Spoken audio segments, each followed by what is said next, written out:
One chicken, 5 dinners. Your future self will thank you every night this week. I'm going to show you something that will change how you think about cooking. You're going to spend 1 hour this Sunday, just 1 hour. And by the time you're done, you'll have 5 complete dinners sitting in your fridge, ready to go. Monday night, 10 minutes and you're eating. Tuesday, 10 minutes. Wednesday, 10 minutes. No standing at the stove for an hour every single night. No deciding at 6 p.m. what to make when you're already exhausted. No more looking at the kitchen and thinking, I just can't do this today. One chicken becomes 5 completely different meals, and I'm about to walk you through every single one. Let me tell you why this matters. By the time evening rolls around, you're tired. Your back hurts from the day, your knees don't want to hold you up at the stove for another hour, and the thought of chopping vegetables, stirring pots, washing dishes, it feels like climbing a mountain. So maybe you skip dinner. Maybe you eat crackers and cheese. Maybe you heat up a can of soup and call it good enough. And there's no shame in that. But here's what I want you to know. You deserve better. You deserve a hot, real, satisfying dinner. And you don't have to suffer for it. You don't have to stand at that stove every single night. You can cook once and eat all week. That's not lazy. That's smart. That's taking care of yourself without burning yourself out. And it starts with 1 chicken. Here's what you need. 1 whole chicken. The big ones, 3 to 4 pounds. You can find them at any grocery store for about $10 to $12. That's it. That's your protein for the entire week. Then you need some basics. Rice, pasta, a can of tomato sauce, some frozen vegetables, bread, mayonnaise. Things you probably already have. If you don't, the total grocery bill for this entire week of dinners is maybe $25 to $30. That's 5 dinners, $5 per meal. You can't even get a drive-through burger for that anymore. And this is real food. Food that fills you up. Food that tastes like someone who loves you made it. Because you did. You made it for yourself. Now, let's cook that chicken. I'm going to give you 2 ways to do this. Pick whichever one sounds easier to you. Method 1, roasting in the oven. Turn your oven to 375 degrees. While it heats up, take your chicken out of the package, pat it dry with a paper towel. Rub it all over with a little bit of salt, black pepper, and garlic powder. That's it. No fancy herbs, no complicated seasonings. Just salt, pepper, garlic. Put it in a baking dish, stick it in the oven, and set a timer for 1 hour and 15 minutes. Then walk away. Go sit down, read your book, watch your show. The oven is doing all the work. You're just waiting. When the timer goes off, check that the juices run clear when you poke the thickest part of the thigh. If they do, it's done. Let it rest on the counter for 10 minutes while you sit and relax. Method 2, boiling on the stove. This one's faster and gives you a bonus. Put your whole chicken in the biggest pot you have. Fill it with water until the chicken is covered. Add a teaspoon of salt, a bay leaf if you have one, and half an onion. Doesn't need to be chopped fancy, just cut it in half and throw it in. Bring the water to a boil, then turn the heat down to low. Let it simmer covered for 45 to 50 minutes. Walk away, let it do its thing. When the time's up, the chicken is cooked and falling off the bone. And here's your bonus. That water in the pot, that's now chicken broth. Real, rich, homemade chicken broth. You're going to use that for soup later this week. Don't throw it away. Pour it into a container and stick it in the fridge. You just made 2 things with 1 step. Now here comes the only part that takes a little bit of work, but I promise it's easy. Once your chicken has cooled for about 10 minutes, you're going to take the meat off the bones. If your hands are weak or your grip isn't strong, use 2 forks. Just pull the meat apart. It should come off easily. Put the meat into 5 containers or zip-top bags. Divide it up roughly. It doesn't have to be perfect. Label them if you want, day 1, day 2, and so on. Or just grab one each night. And save those bones. Don't throw them out. If you roasted your chicken, put the bones in a pot with water and make broth, just like I described in method 2. If you boiled it, you already have broth. Either way, you're set. Everything is prepped. Everything is ready. And now, let me show you what you're going to eat. Monday night, day 1. This is your classic roast chicken dinner, the kind that feels like Sunday supper even though it's Monday. Take one of your containers of chicken. Grab whatever vegetables you have. Potatoes, carrots, broccoli, green beans, whatever. Fresh or frozen, doesn't matter. Put them on a baking sheet. Drizzle a little bit of oil over them. Sprinkle salt and pepper. Lay your chicken pieces right next to the vegetables. Stick the whole sheet in the oven at 400 degrees for 20 minutes. That's it. You just put things on a pan and walked away. 20 minutes later, you have a plate that looks like you spent an hour cooking. Roasted chicken, roasted vegetables, everything warm and golden. You did 10 minutes of work. The oven did the rest. Sit down. Eat slowly. Enjoy it. This is what you cooked for. Tuesday night, day 2. Chicken and rice skillet. 1 pan. Everything cooks together. This is the kind of meal that saves you when you're too tired to think. Heat a big skillet on the stove. Add a tablespoon of oil or butter. Throw in 1 cup of rice. Stir it around for about a minute until it smells a little toasty. Then add 2 cups of chicken broth. or 2 cups of water with a bouillon cube dissolved in it. Either works. Bring it to a boil, then turn the heat to low and cover it with a lid. Set a timer for 15 minutes and walk away. Do not lift that lid. Do not stir it. Just let it cook. At the 12-minute mark, take your chicken from container number 2, chop it into bite-sized pieces, and toss it on top of the rice, along with a handful of frozen peas or corn. Put the lid back on, let it finish cooking. 5 minutes later, everything is done. The rice is fluffy, the chicken is warm, the vegetables are mixed in. You have a complete meal in one pan.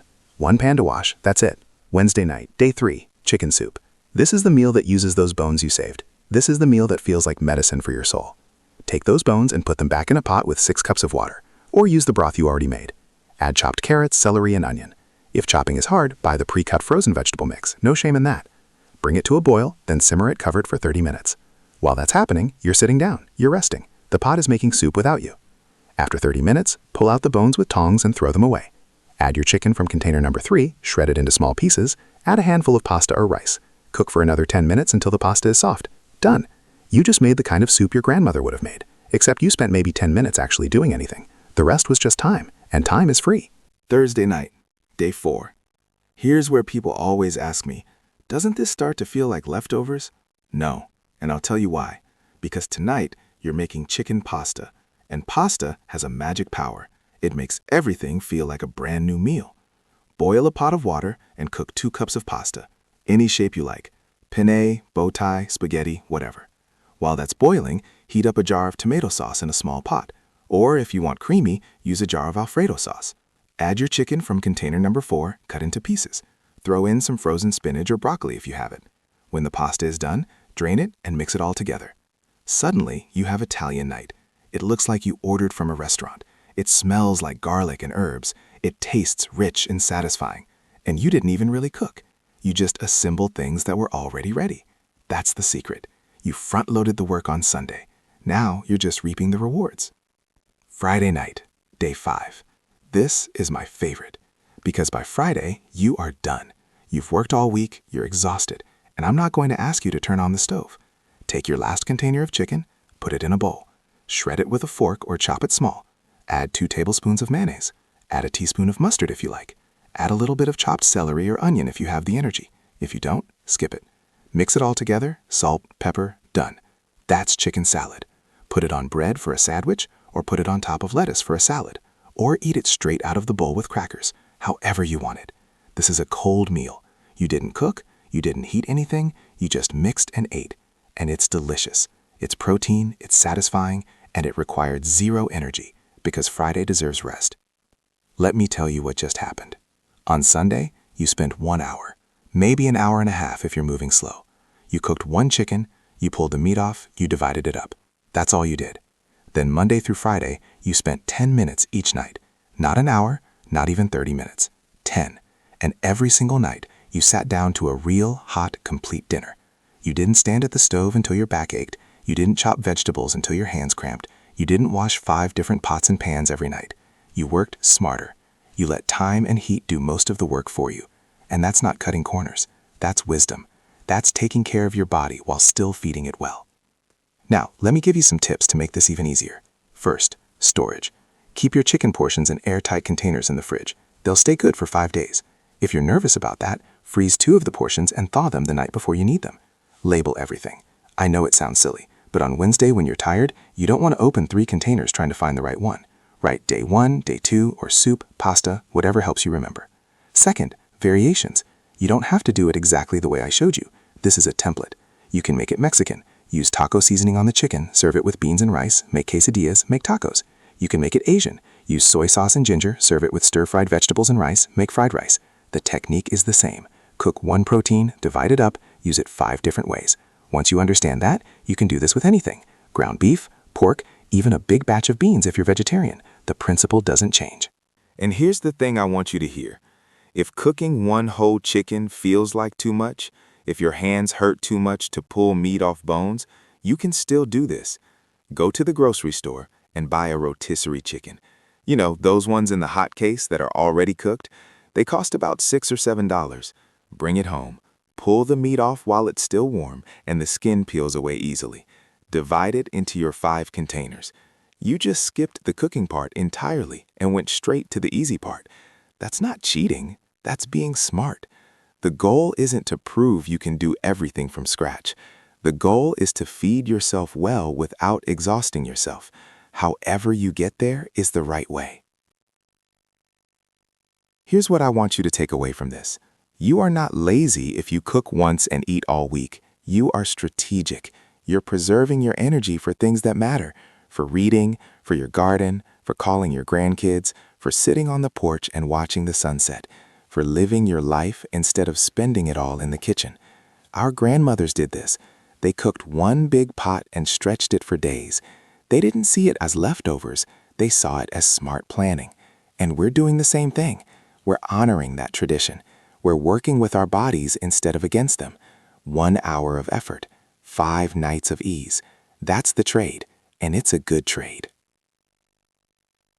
This Sunday, I want you to try it, just once. Buy 1 chicken, roast it or boil it, pull the meat off, put it in containers, and then Monday night, make that first meal. See how you feel. See if your back thanks you for not standing at the stove for an hour. See if you have a little more energy left at the end of the night. And then Tuesday, do it again. By Wednesday, you'll realize something. You've been eating well all week and you've barely cooked. You'll feel lighter, not because the food is lighter, but because the burden is. You're not dreading dinner anymore. You're just heating and eating. And that freedom, that ease, that's worth everything. If this helped you, save this video. Watch it again this weekend when you're at the grocery store and you need to remember what to buy. Send it to a friend who's tired of cooking every night. Share it with your daughter or son who worries about you eating well. Let them know you've got this, you've got a plan, and you're taking care of yourself. I'll see you in the next video where I'm going to show you how to do this exact same thing with ground beef. 3 pounds, 6 meals, 1 hour. You're going to love it. Until then, take care of yourself. You deserve it.